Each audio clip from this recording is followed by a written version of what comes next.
KBeach Radio is kbeach.org and KBeach FM 88.1 HD3 KKJZ Long Beach, Los Angeles. Welcome to A Taste of Long Beach. I'm Dan Lipton, publisher of Travel Host of Long Beach and South Bay Magazine, and your host for this weekly radio program that showcases the best places to dine, shop, and play in the Long Beach and South Bay area, and to connect you to all the fun things to do this weekend in and around town. With me this week and every week, of course, is our chairman of the board, DJ Charlie Sharp.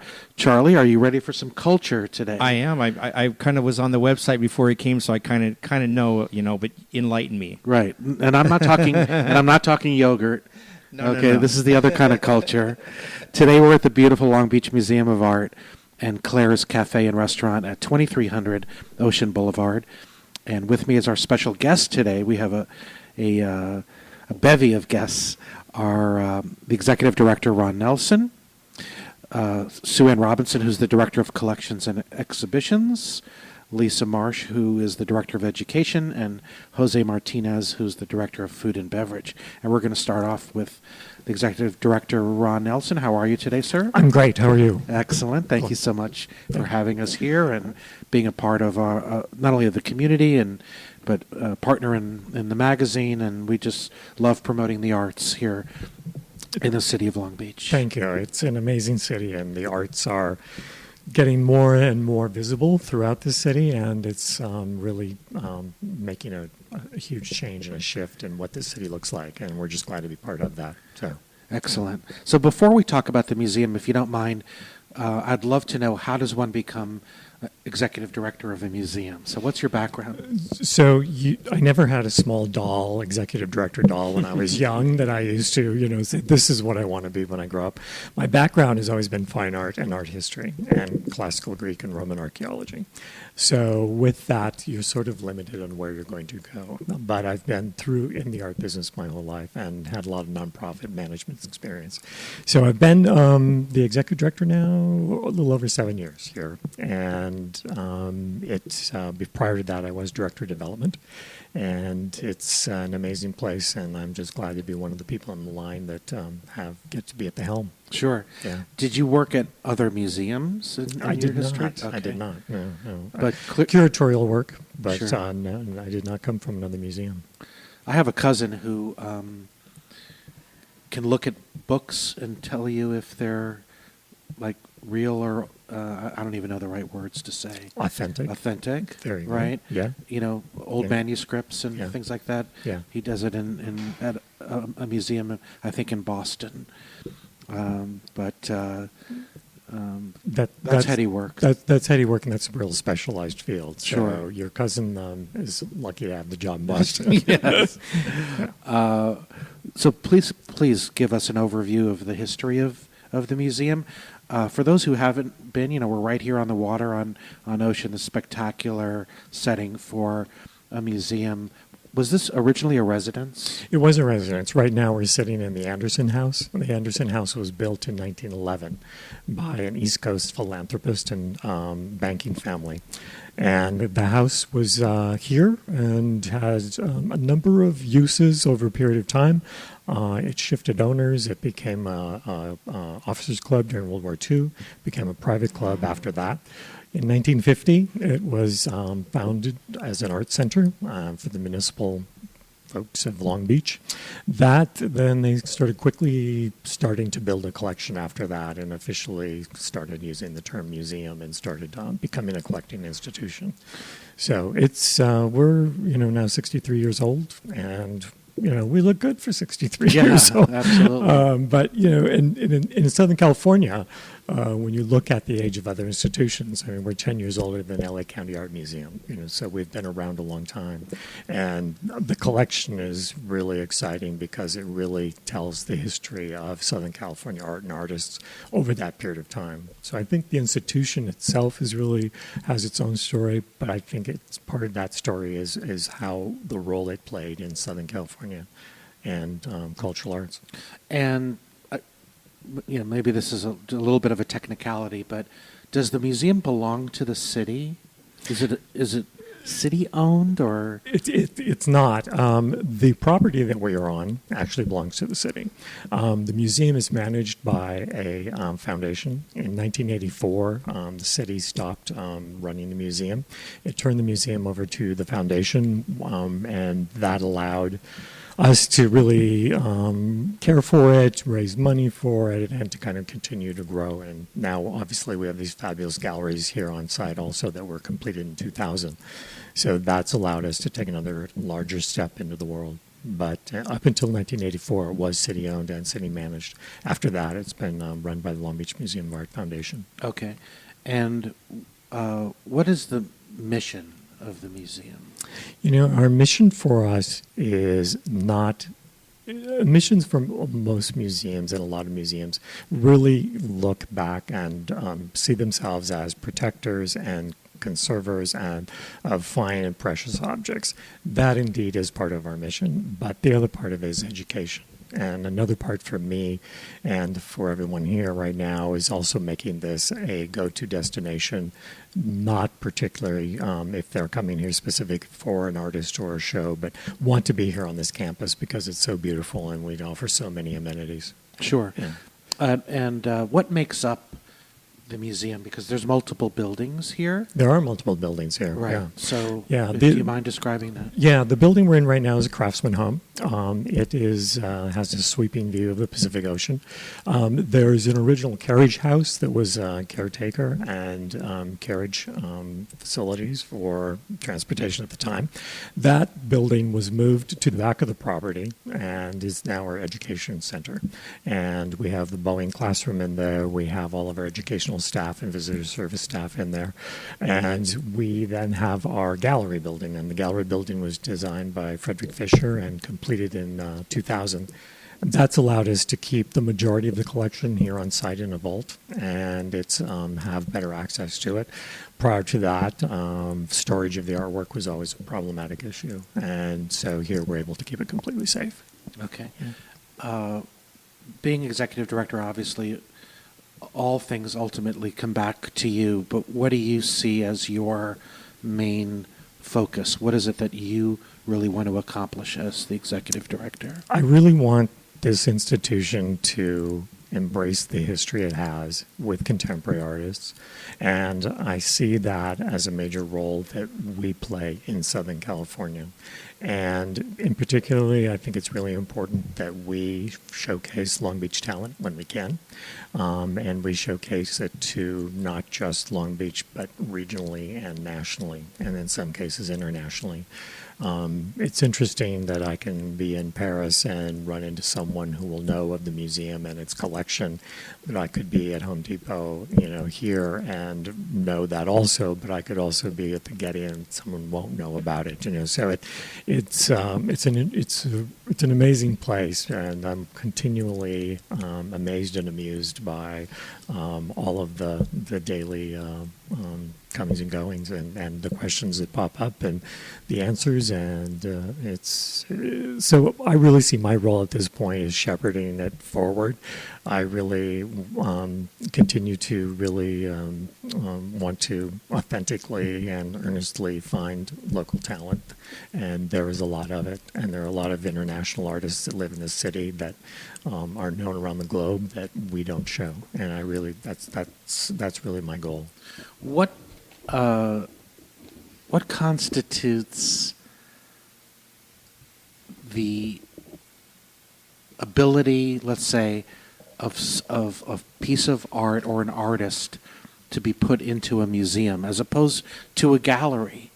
Because you mentioned contemporary artists. I don't know necessarily how you define contemporary. Does that mean that they're living, active, producing artists? Living, acting, producing. And when you say active and producing, yes, they're out there. They are showing their work.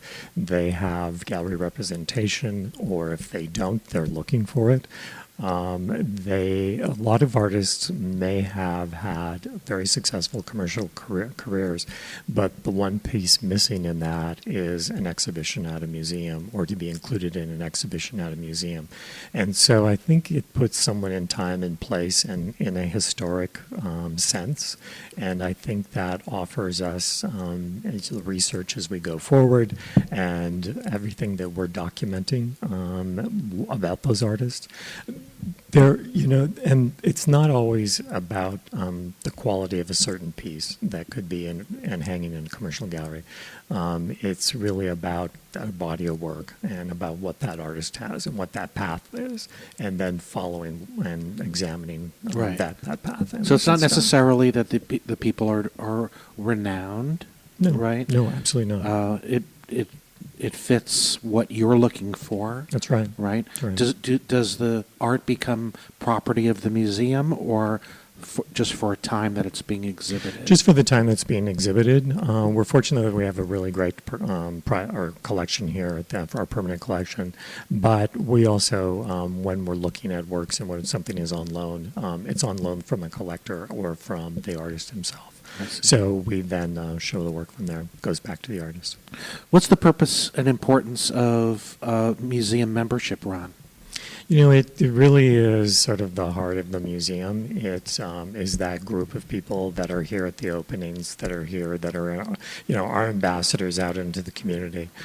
We can have as much outreach as we can, but when it comes authentically from another party that's really sold on the museum and is willing to make that commitment to become a member, I mean, it's a huge compliment to us. It's a huge part of the energy of this institution, and it's something that we really cherish and try to hang on to. Sure. So membership's important. And beyond the membership, real quickly, how else do you raise funds? We, through the kindness of strangers, through funders and patrons that we have, we also, there are corporate sponsors that step up. There are also through money through private foundations that we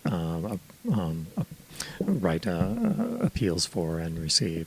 And then there's earned income. And for us, earned income, we have this really fabulous restaurant. And so when you're dining here, you're also helping the museum out. Sure. Yeah. And we're going to talk about Claire's, the restaurant, as we get into this hour a little bit more. Yep. So, again, we've been speaking with Ron Nelson, the Executive Director of the Long Beach Museum of Art. We want to thank you so much, again, for having us. We have a lot of people to talk to, so we want to make sure that we give everybody the opportunity to share what they do here to make this such a great location and a great spot for our locals and our visitors to come and spend time when they're in the Long Beach area. We're going to take a short break, and when we come back, we're going to be talking with Sue Ann Robinson, who is the Director of Collections and Exhibitions, to find out what's on display here at the Long Beach Museum of Art and how decisions are made to determine what is collected and what is displayed. So, again, Ron, thank you so much. Yeah, very much. You bet. We'll be right back.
Welcome back to A Taste of Long Beach. Dan Lipton here.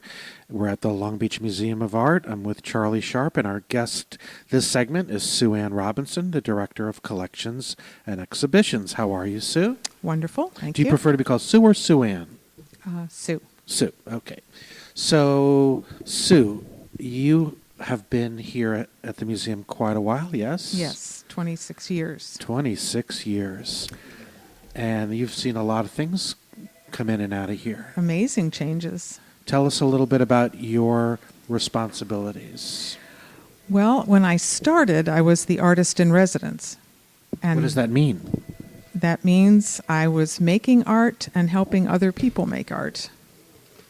What is your specialty? Oh, that's another whole program. Mine's Play-Doh. Okay. Artist books. Artist books. That's an art form like painting or sculpture, but they usually refer to bookness in some way, and most of them are books, but they're not trade books. They're not books you would put on a library shelf. It's complicated. Yes, yes. And then I went from Sue's that. looking at me because I'm glazing over.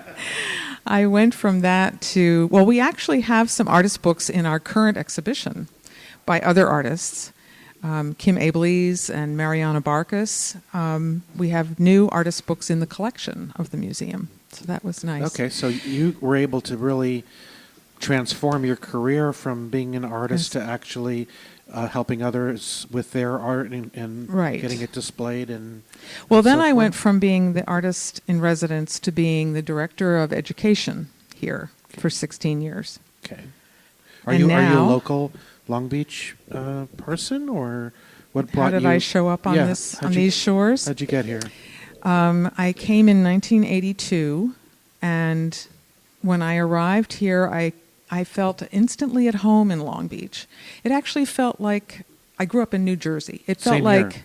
it felt like New Jersey with palm trees. So I really liked it. Where in New Jersey are you from? Summit. Summit.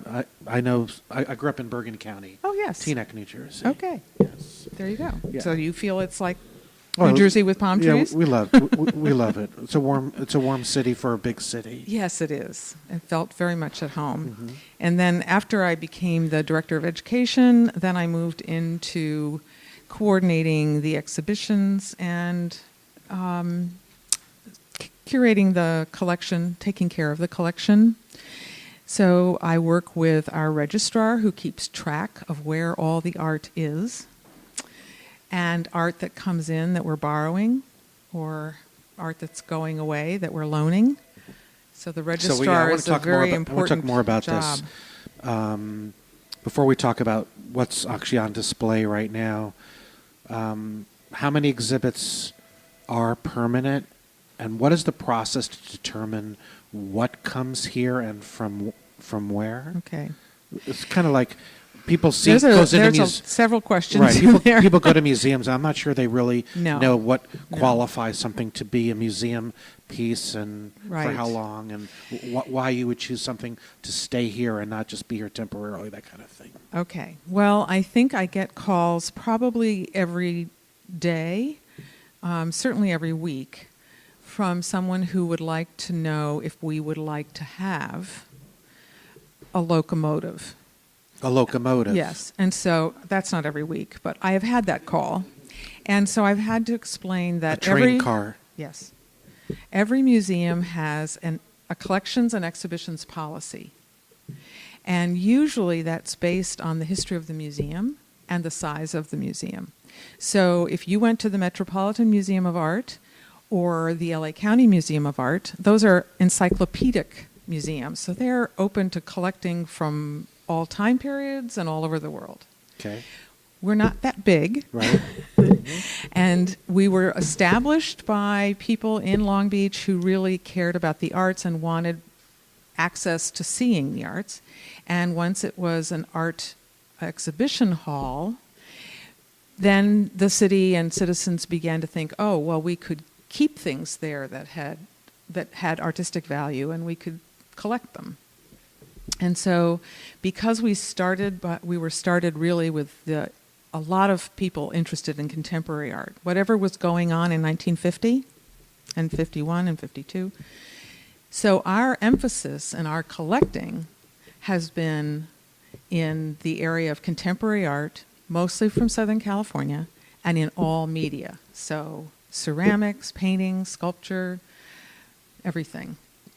As long as people they're contemporary artists and they were working in Southern California. That's the main. That's the main focus The of main bringing focus. new art here. Yes, And there's again, always as Ron exceptions said, to that. contemporary meaning active Right. artists. Right. Okay. So when someone calls and said, "Would you like a painting by John Martin?"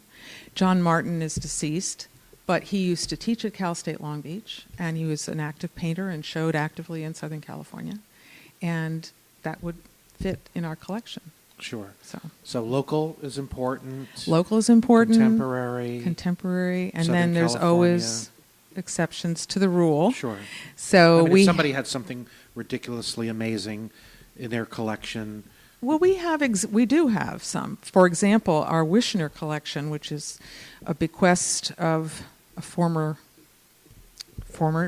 person from New Jersey, actually, but he worked and was a lawyer here in Southern California.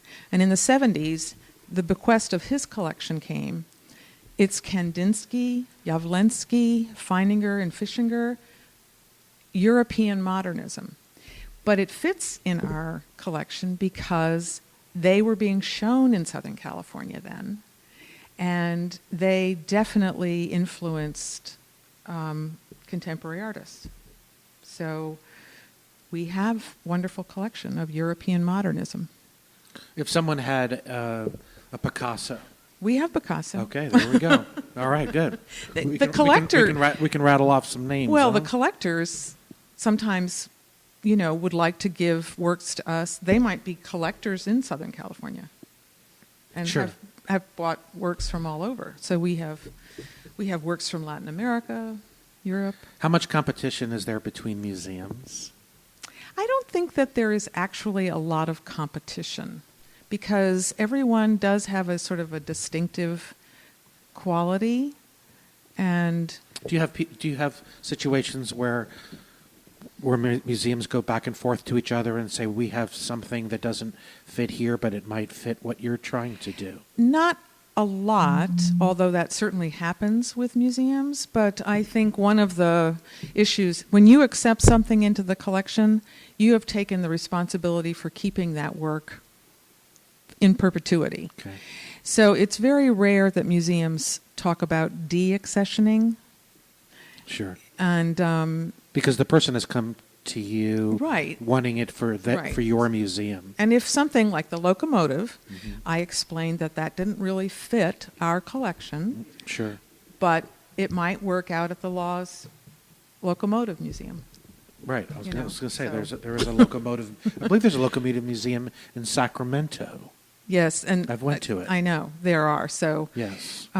people really care about their things, and so you don't want to just say Sure. no. You want to help them. Well, let's talk while we can about what's on display currently and what's coming soon. So here we are. It is Thursday, and what's just been Opening. what just opened? A wonderful exhibition by Sherry Wolf of paintings that combine things that people will remember. For example, Blue Boy, which is at the Huntington. She has taken that image and added her own expression to it.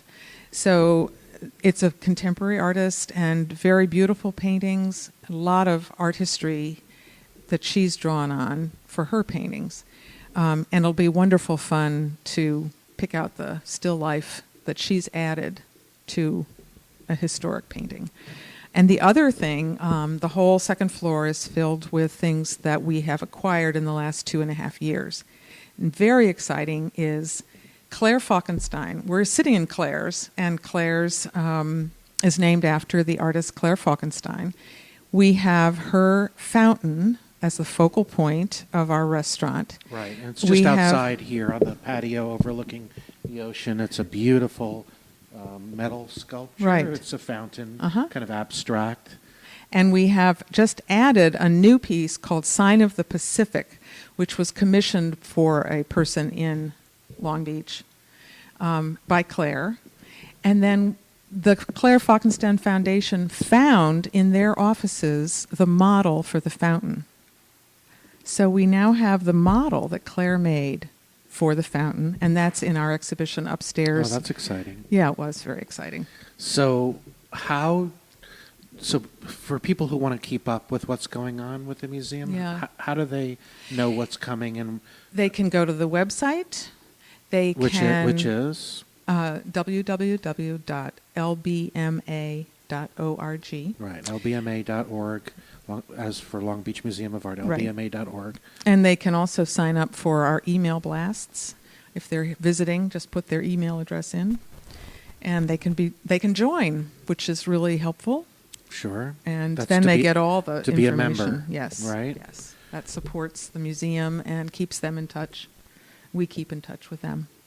And lastly, how frequently do you have new exhibitions? I think the exhibitions change about every 3 months. So you can come at least 4 times a year and see something new. And lastly, your hours of operations, Sue Ann. Thursday through Sunday. Thursdays we're open in the evenings so we're open at 11 and we close at 8, and it's free Thursday nights. And we're free on Fridays from 11 to 5, and on Saturday and Sunday it's 11 to 5. 11 to 5. Excellent. Well, Sue Ann, we appreciate so much your knowledge and the passion that you bring to the beautiful museum here. And Thank you for listening. absolutely. No, thank you for sharing your knowledge with us.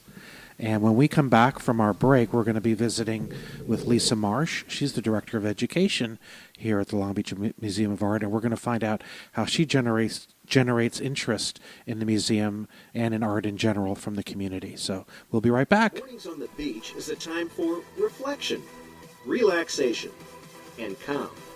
A time to take stock of a brand new day. And then there's a KBeach morning. There's two states, right, with legal marijuana use, right? They're getting together. Have you heard? Yeah, that For a big old Super Bowl. Right, that's excellent. This gives a new meaning to the term Bud Bowl.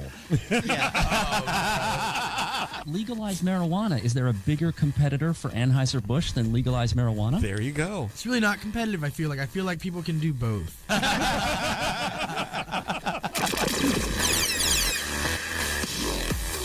Start your mornings on the beach on KBeach. Weekday mornings 9 to 10 a.m. on kbeach.org and 10 to 11 a.m. on KBeach FM 88.1 HD3.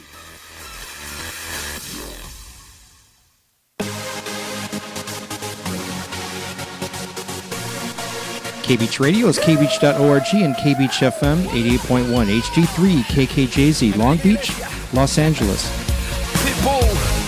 Y'all know what time it is. We gonna set it off tonight. Now from the Long Beach Museum of Art, here's your host, Taste of Long Beach, Dan Lipton. Thank you, Charlie. Yes, we are at the beautiful Long Beach Museum of Art and Claire's Cafe and Restaurant, 2300 Ocean Boulevard. Just a beautiful, beautiful setting. It's a gorgeous day, and we are now visiting with Lisa Marsh. She is the Director of Education here at the LBMA, as we like to abbreviate.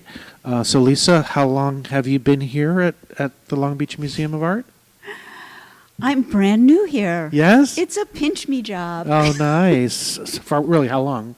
4 months. 4 months. Great. So what is your background? How did you get to this position? I had a fine arts background, and I was writing curriculum before this. And so the two just seemed to mesh with this job. And you found this job on what, monster.com? I'm kidding. I'm kidding. So how did you connect with the museum? They found you? They found me. Great. I've been a member here for a long time. My husband actually has pieces in the exhibits here. So Nice. I've been knowing the museum for a long time. Sure. So art is a big part of, obviously, a huge part of your life. Yes. And I noticed that there are, on the website, there are many scheduled events. How do you generate interest in the museum? That, of course, is an excellent question. I've started by doing artist talks and bringing in different local artists, and the response has been very good to that.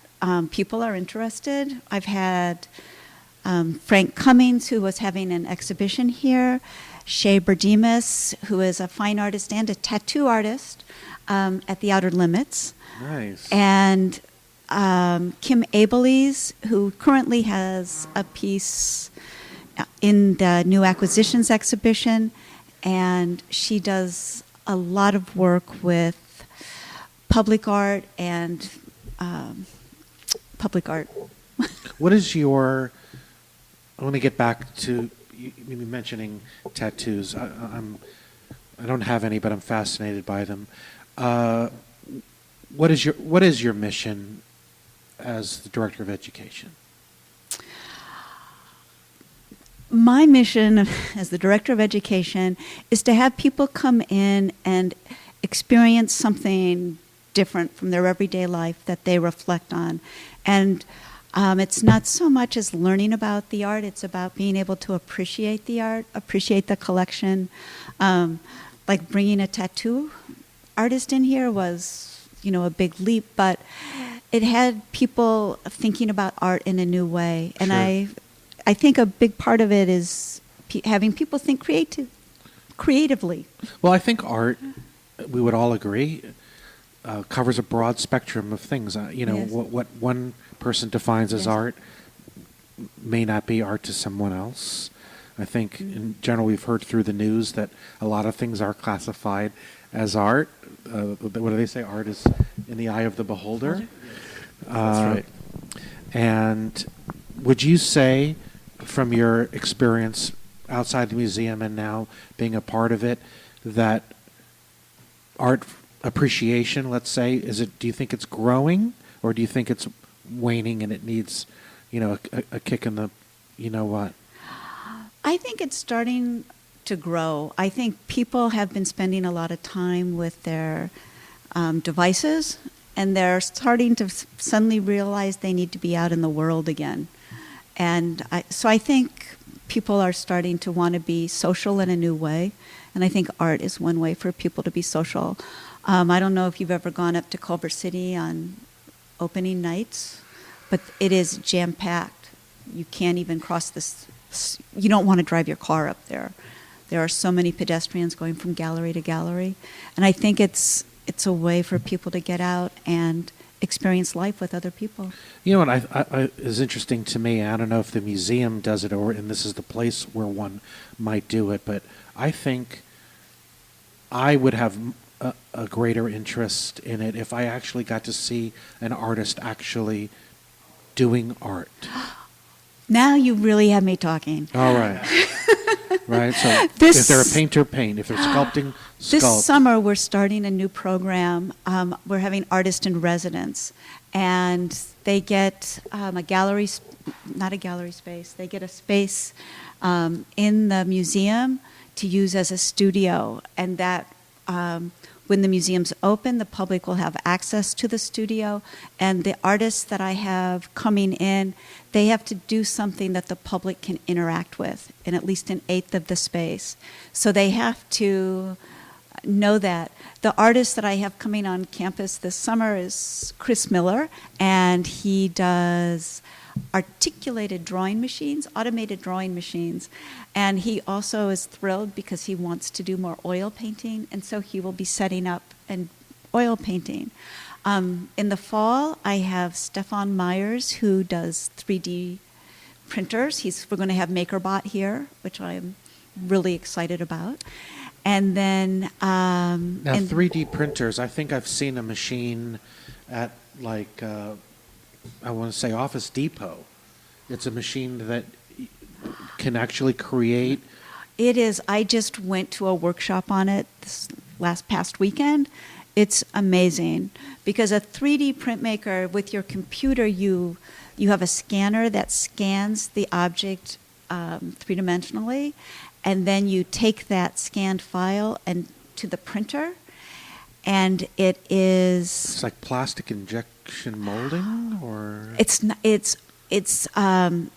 amazing. It's plastic with an adhesive, and it's sprayed out with these very tiny, tiny tubes, sprayed, and all of a sudden you see whatever you're printing take shape.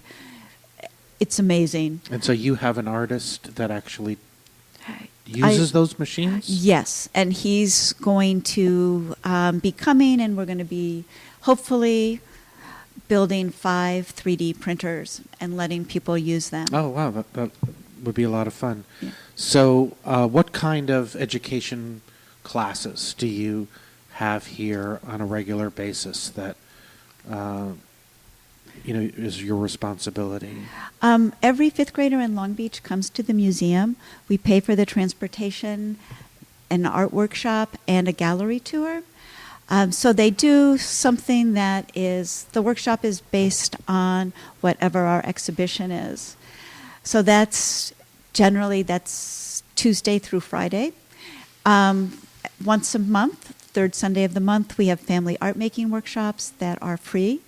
And then we have adult workshops on Thursday nights once a month. And how do you reach the community? We're doing it right now through libraries and through e-blasts and through the newspapers. Okay. And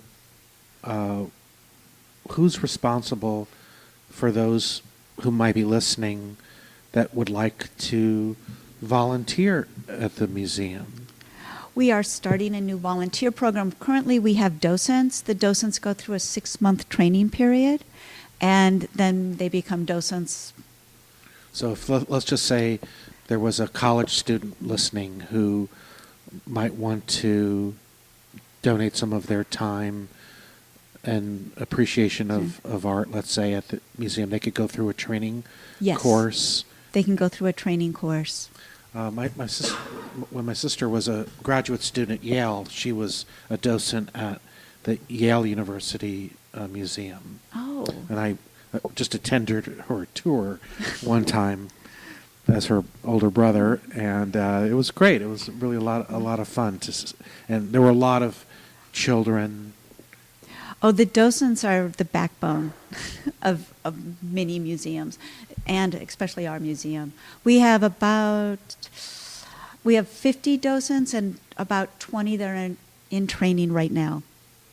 I'm curious, as when you introduce art to children at a young age, whether does it impact their desire to either be an artist or just appreciate art, or both? That's such a loaded question. I think when you introduce art to children, it helps them start to think in a more creative way. And if you're thinking more creatively, you're just going to go farther in life because you'll be able to solve different problems. I think the same holds true with music. Yeah. Right, music as an art form. They They say that children who play an instrument are better in certain subjects in school than kids who don't play instruments. I'm not sure exactly what the correlation is, but we know over time that the arts have been cut out of school programs, so I'm assuming that the museum actually picks up the slack in this, in the sense that introducing art, bringing the students in, and so forth, might be a supplement to what they're not getting in the schools themselves. That's what we hope to do. And back to the tattoo. I just want to. So you're going to have a tattoo? You did, or you're going to have? We did have. And he actually did tattoo. He didn't. Here? He didn't do tattoo, but he talked about his tattoos and he talked about his fine art. It's just a way of connecting with different people in the community. Well, this community is huge in tattoos, right? Yeah. And the nation's largest tattoo convention is hosted here in Long Beach. I know, and he was telling me Ed Hardy got started here in Long Beach, and it was really fascinating, everything I learned with him. I think in June. June is when they have Ink and Iron. Yeah. Right. Yes, there are a lot of tattoo parlors in Long Beach, Charlie, and San Pedro. You ready to get yours? No, I am not. Yeah, we're the only two guys that do not have a tattoo. Yeah. It's true. I'm going to try to go all the way through, I think, without one. there's nothing that's really been compelling. Yeah. I mean, as much as I love my wife and my family, there's really nothing that I think I want permanently put on it that says anything about me. I'm just gonna. I don't You're know. creative in another way. My middle son Richie, he has more than enough for all of us combined. I love him to death. He's the greatest kid you'd ever want, but he loves his tattoos. So anyway, thank you so much, Lisa, for educating us about what it's like to be the director of education, and continue to do the great job you're doing and educating the children in the community and the just the Southern Californians in general about what we have here and the arts. So appreciate your time. Oh, thank you very much. Yes, and when we come back from our short break, we are going to be talking with Jose Martinez. He's the director of food and beverage here at the museum. There's a tremendous restaurant here called Claire's, and Jose is going to talk about Claire's and special events that are held here constantly throughout the year. So appreciate you listening, everybody. Please stay with us. We'll be right back. Mornings on the beach is a time for reflection, relaxation, and calm. A time to take stock of a brand new day. And then there's a KBeach morning. 2 words, Old Yeller. Oh, God, was that? Oh, Yeah. my God, I Oh, my cried. No, but you cried. know what Disney movie's a little out there when you really think about it is Pinocchio. I was gonna say all of them. Pinocchio, like Pinocchio is getting high and seeing stuff. Hey, listen. And what living is with that, the old what is that man. whole symbolism of Pinocchio's nose anyway? Yeah, exactly. Let me tell you, you have a room don't full get of it. animators who are drawing a boy who gets high, donkeys that can fly. I mean, what do you think was going on? Living over with an there? old man. Right. Well, are they all old white animators? In that Yeah, room? like who was praying? He had one thing he could pray for. He prayed for a little boy. What? Not a wife? No, with a Yeah, little they boy. didn't call those Disney animators the 9 old men for nothing. In fact, we got a microphone in their animating studio right there. Like, Take down your pants. see? Start your mornings on the beach on KBeach. Weekday mornings 9 to 10 a.m. on kbeach.org. Welcome back, everyone, to A Taste of Long Beach. I'm Dan Lipton, and with Charlie Sharp, and we're chatting now with Jose Martinez. He's the director of food and beverage here at the Long Beach Museum of Art, specifically Claire's Cafe and Restaurant. Nice to see you, Jose. Thanks for being with us. Thank you.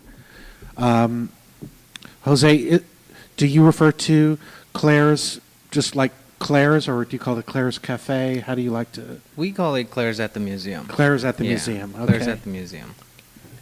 And tell us a little bit about your background and how you came to the museum. Originally, I used to work with another catering company, which was called Craig's at the Museum, who used to operate the restaurant and catering in here. And then from there, we kind of transitioned, and I moved over to the Long Beach Museum of Art from there. Okay. Do you have a food and beverage background? I have a food and beverage background. I started working when I was 16, and primarily it was all in restaurants. Worked my way up. Did a couple courses for school. And my passion has always been restaurants, actually. So I love food. Same here, my friend. And Charlie, too. Yeah. Lots of our shows are about eating. Yes. So we'll talk about your food, even though we're not going to have any today. But we want to talk about Claire's, because a big part of the enjoyment factor of the museum and kind of what makes it perhaps a little unique is that you can combine your love of art with waterfront dining, or you can ignore the art completely and just have waterfront dining. But tell us a little bit about Claire's and its style, type of cuisine, etc. Well, the style is American food. We're mostly focused on lunch and breakfast. That's our primarily Thursday through Sunday. Because of an oceanfront venue and the sculpture of Claire's fountain structure and flow, it kind of makes it very intimate. It's an intimate feeling to have breakfast and lunch and an oceanfront view, Sure. which is something that we pride ourselves for. The food, we go from eggs Benedict to our salads, sandwiches, to our French toast, which is one of the biggest sellers here at the museum. So you are open again. We just want to reiterate the hours are Thursdays, right? 11 o'clock. Our Thursday hours are from 11 to 3. That's lunch and breakfast, and then we transition from 3 to 8 to our happy hour. Our happy hour consists of we open the menu to be a little bit flexible, to have sandwiches, salads, but we're trying to revamp it to be more of a dinner menu on our Thursday nights. Because you're open till 8? We're open till 8. Okay, so someone could make a dinner reservation, right? And that was part with the museum being open, the galleries being open till 8 o'clock. So having the museum open and having dining for our guests, we just made it into a happy hour. And it's going really great, actually. You have beer and wine, is that correct? We do. We have beer and wine. And we do a little bit of some cocktails. So you have a full liquor license? We don't have a full liquor. It's considered more of a wine and beer license. Okay.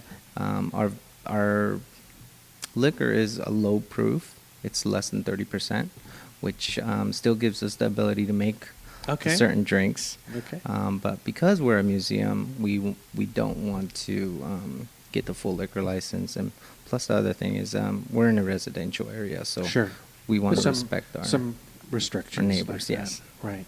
Okay, so do you do a weekend brunch? We only do it on Easter and Mother's Day. Okay. Yeah, but it's mostly open. I'm sure you're menu. packed on those days. Yeah, they're actually great because it's a very unique place to have your family over for Easter and Mother's Day. We get a lot of people from out of town that have never been to Long Beach, so showing them what we can offer. And absolutely, being one of the first museums in Long Beach also is. I think coming to the museum, Long Beach Museum of Art, and eating at Claire's is a must for someone who is coming to Long Beach for the first time, and really give them a sense of both culturally and dining and being on the water, everything else. It'd just be a tremendous way to show off Long Beach.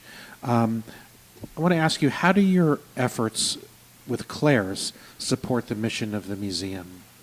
One of the things that we pride ourselves, and I like to use that, is because we want to have our patrons, our customers, have a different experience than your normal dining experience.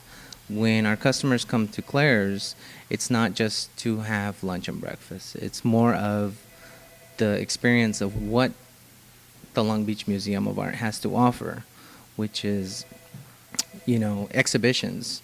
A lot of our guests, they come in, and while they're waiting for their table, they get a pass to go to the museum galleries to see the exhibition. I was going to ask you, is there a tie-in financially when you come and make a reservation, let's say for lunch or dinner at Claire's?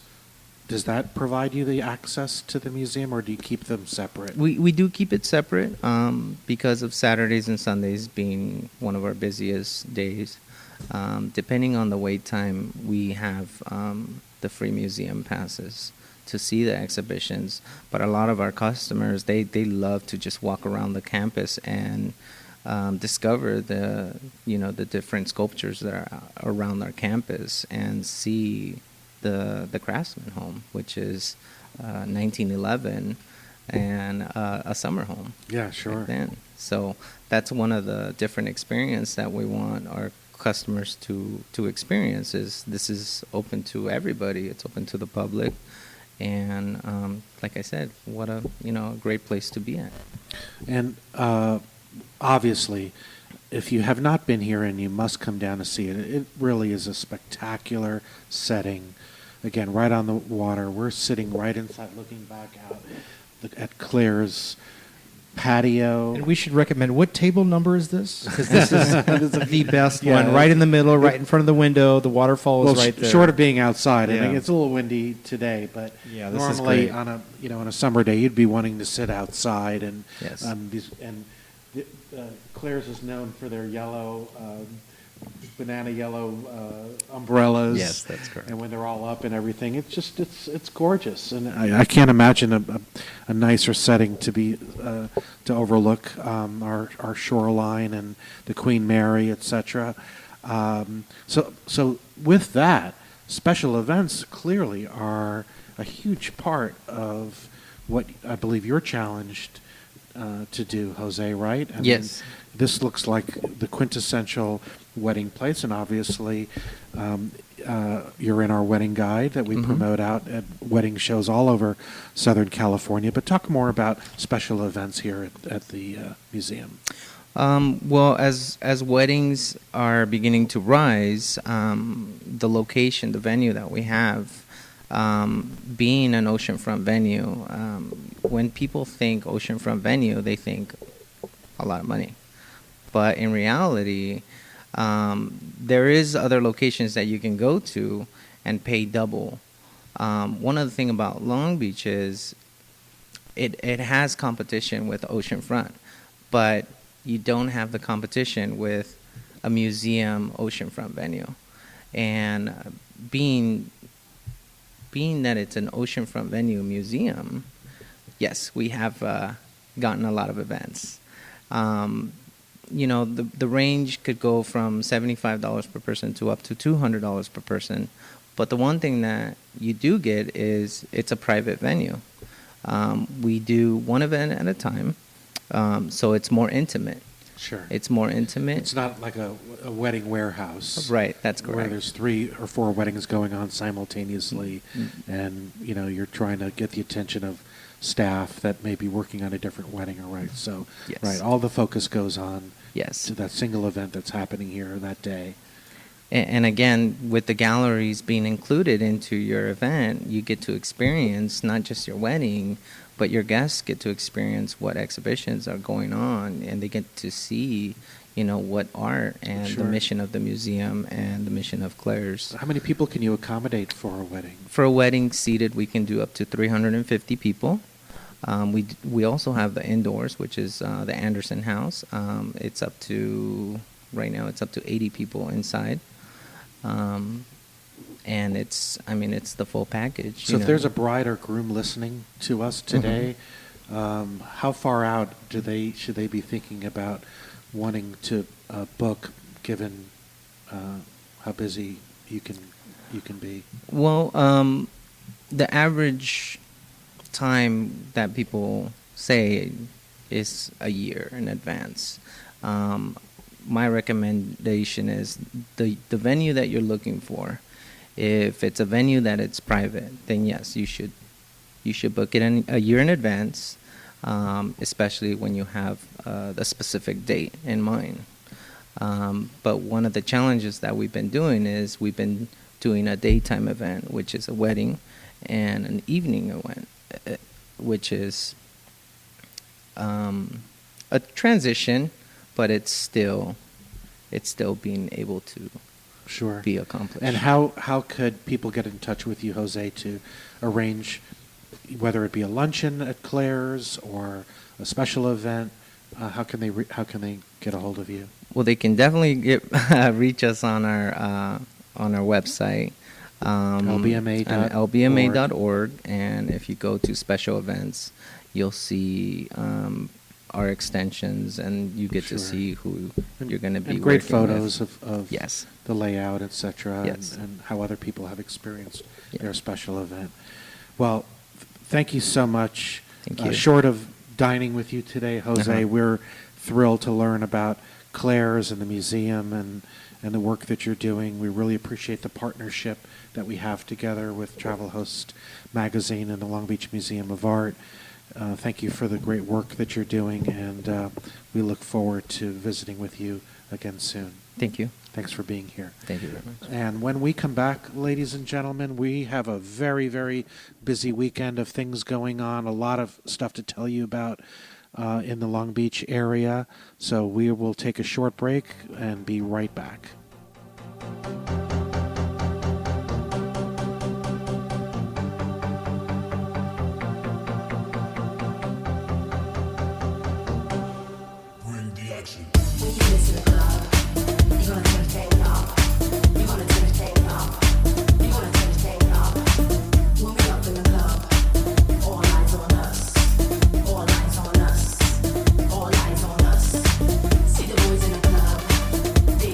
Welcome back to our final segment of Taste of Long Beach, alongside DJ Charlie Sharp.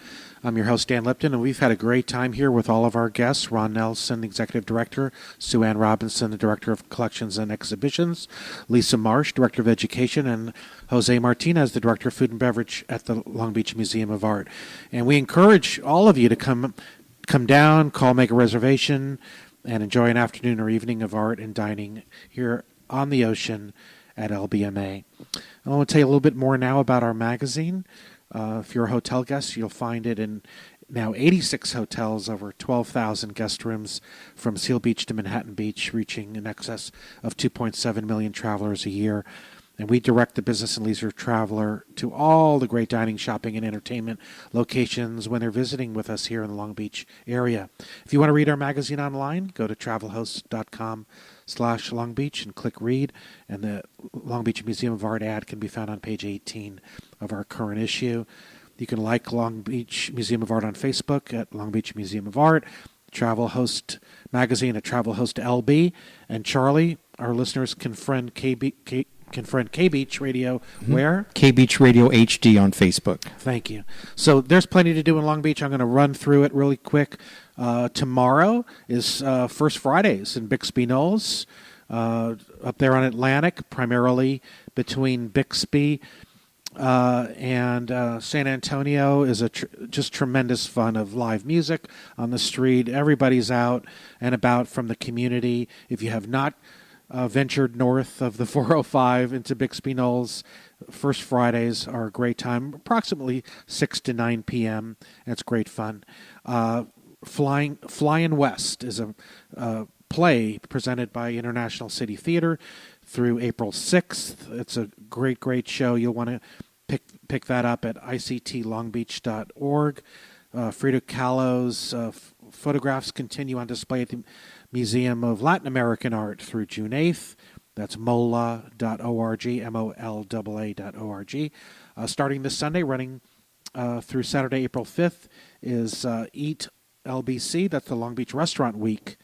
And more than 75 restaurants are participating right now, and their price points from $26 all-inclusive or $38 all-inclusive, depending on whether it's fine dining or more casual. The Ronald McDonald House Walk for Kids is this Sunday morning at 7 a.m. at Rainbow Lagoon. Charlie, you're going to be the MC. I will be out there. The entire KBeach crew will be out, so come on out, say hi to us. You'll get to see how tall Danny and the crew really is. Yeah, and go for a walk and help raise money for the Ronald McDonald House. Sherry and Jen and the whole crew down at Ronald McDonald House. Yes. Orange Hill Restaurant in Orange invite you to their Sunset Bridal Show up on the hill. That's Sunday, April 6th, this Sunday, from 5 to 8 p.m., and you can view their amazing banquet rooms and patio space for weddings, receptions, rehearsal dinners, bridal showers, and more. Why don't you call them to make a reservation at 714-997-1109. April 5th through the 13th, Charlie's the Congressional Cup. It returns to the Long Beach Yacht Club. That's 5 decades now of us hosting the premier match race in sailing. For more information, go to thecongressionalcup.com. On Saturday, May 3rd, we want to start introducing the Walter Pyramid at Cal State Long Beach is hosting the Jewels of the Night festivities. That's to raise money for the 49er Athletic Club. And we'll talk more about that as we head into it. But that's longbeachstate.com/Jewels of the Night. On May 11th, Mother's Day at the Clarion Hotel Anaheim Resort is something called the Wedding Wonderland event. And it's an exclusive luxury showcase of premier wedding vendors. And we'll talk more about that as we head closer. And last but not least, next week, Charlie, you and I will be broadcasting from a restaurant in Manhattan Beach called Lido di Manhattan. It's a beautiful Italian restaurant up in Manhattan Beach. And Great. Are we going to talk to Guido? We're not going to talk to Guido. We're going to talk to Lisa. She's Lisa, the owner. okay. And Elizabeth. And the ladies run this place. Exactly. Charlie. But we're going to have some good food. And anyway, thank you so much. We had a great time here at the museum. Long Beach Museum of Art. Have a great week, everybody. Thanks for listening, and we'll see you next week at the Lido.